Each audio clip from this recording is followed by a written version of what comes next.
Today, we'll be taking a look at the hot water inlet valve on this Whirlpool front-load washing machine.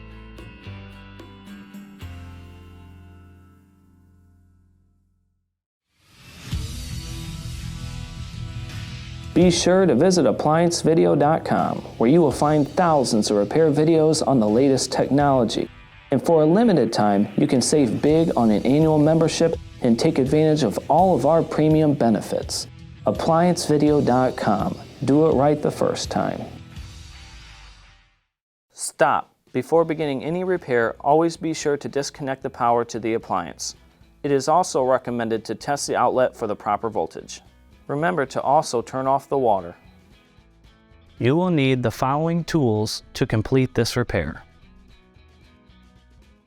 To begin, you must first remove this top panel. Now, in order to do so, on the back here we have 3 1/4-inch screws that have to be removed.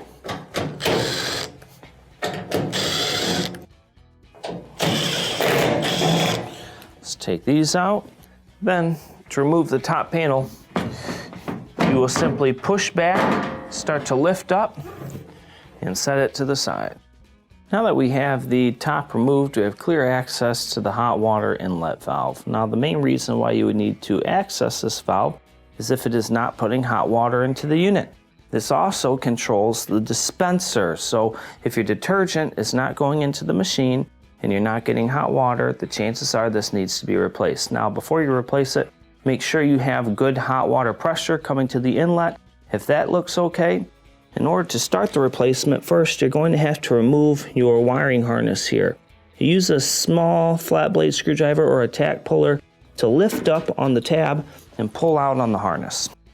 Then, while we still have it stable, reach below with a pair of pliers and pull back on the clamp. You have 1 1/4-inch screw on the back that have to be taken out. At this point, you'll want to twist your inlet valve to the right if you're looking in and pull it out. Then you have to pull this hose off of here. Give it a twist, use something to protect your hands, separate it, and set the inlet to the side. When installing your new inlet valve, first we're going to set it how it would be sitting inside the washer and slide your tube back on.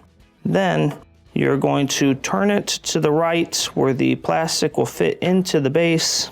You'll see it go in. Give it a twist to the left to lock it in place. Let's go ahead and reinstall the 1/4-inch screw on the back.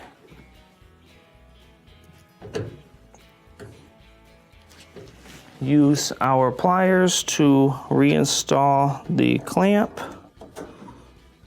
And then, of course, your Molex. Now we can reinstall the top.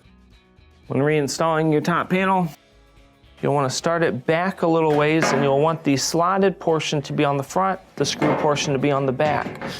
Drop it down and it'll stick out probably about a 1/4-inch.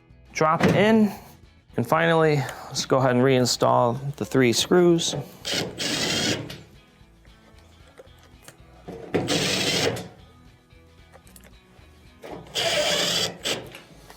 And this will complete your repair. Thank you for watching another quality video from ApplianceVideo.com. If you found this video helpful, make sure you click the like and subscribe to our channel.